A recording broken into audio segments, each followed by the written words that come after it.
Sabda Tuhan, sabda hidup.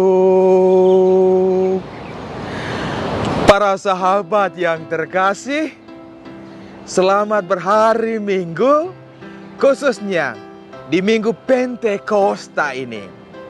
Semoga para sahabat semuanya tetap dalam keadaan yang sehat selalu, penuh semangat, dan tentunya diberkati oleh Tuhan. Mari teruslah melangkah, khususnya bersama Sabda Hidup pada hari ini, yang diambil dari Injil Yohanes bab 20 ayat 19 sampai 23. Setelah Yesus disalibkan, pada malam pertama sesudah hari Sabat, berkumpullah murid-murid Yesus di suatu tempat dengan pintu-pintu yang terkunci, karena mereka takut kepada orang-orang Yahudi. Pada waktu itu, datanglah Yesus, berdiri di tengah-tengah mereka dan berkata, "Damai sejahtera bagi kamu." Dan sesudah berkata demikian, Yesus menunjukkan tangan dan lambungnya kepada mereka. Murid-murid itu bersuka cita ketika mereka melihat Tuhan.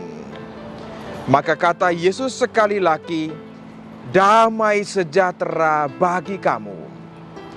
Sama seperti Bapa mengutus aku, demikian juga sekarang aku mengutus kamu." Dan sesudah berkata demikian, Yesus menghembusi mereka dan berkata, "Terimalah Roh Kudus. Jikalau kamu mengampuni dosa orang, dosanya diampuni. Dan jikalau kamu menyatakan dosa orang tetap ada, dosanya tetap ada." Para sahabat yang terkasih, di penghujung bulan Maria ini, pada hari ini, gereja itu merayakan pesta Pentakosta. Pentakosta itu berasal dari bahasa Yunani, artinya yang ke-50. Dengan demikian, setelah Paskah, kebangkitan Tuhan kita Yesus Kristus, 40 hari kemudian kenaikan Tuhan kita Yesus Kristus. Nah, setelah 40 hari itu masuk tambah 10 hari. Sehingga 50 hari itu adalah Pentakosta. Nah, para sahabat yang terkasih, selain kita merayakan Pentakosta atau turunnya Roh Kudus, masih ingat enggak? Hari ini sangat spesial loh. Hari di mana saya dan para sahabat kita membaharui iman kita. Karena hari ini juga itu adalah hari kelahiran gereja. Karena itu, selamat hari ulang tahun untuk kita semua. Ulang tahun gereja, ulang tahun saya dan para sahabat semuanya. Masih ingatkan sejarahnya? Bagaimana pada berabad-abad yang lalu, Santo Petrus itu, dia berhasil mentobatkan 3.000 orang Yahudi masuk Kristen. Karena itulah cikal bakalnya gereja lahir. Saya dan para sahabat pada situasi zaman now, kita merayakan kelahiran baru, yaitu gereja tubuh mistik Kristus. Dan tentunya kalau kita melangkah lebih jauh dikit lah, bagaimana pesta Pentakosta itu tidak hanya kita yang merayakan. Secara tradisi juga orang-orang Yahudi itu merayakan. Ini pesta besar untuk mereka, yaitu pesta syukur panen raya. Biasanya mereka akan membawakan 2 roti sebagai ungkapan syukur. Tentu selain ungkapan syukur karena panen raya, mengingatkan mereka juga akan janji Tuhan dengan bangsa Israel yaitu melalui Musa, apa yang disebut dengan 10 perintah Allah. Masih ingat kan 10 perintah Allah? Harap para saudara itu tidak lupa lagi. Dengan demikian, entahkah Yahudi ataupun kita merayakan Pentakosta. Kalau Katolik merayakannya dari sisi bagaimana Roh Kudus itu turun atas para rasul. Wah, pertama para rasul takutnya minta ampun. Begitu Roh Kudus dengan salam damai, salam damai, itu diberikan oleh Tuhan Yesus kepada para murid yang takut akan orang-orang Yahudi pada saat itu. Dengan demikian bagaimana mereka itu menerima Roh Kudus itu. Dan kemudian mereka berbicara dalam banyak bahasa. Nah, para sahabatku yang terkasih, secara sederhana hari ini saya mau sharingkan 3 apa yang disebut dengan 3M. M yang pertama itu Roh Kudus itu menyatukan.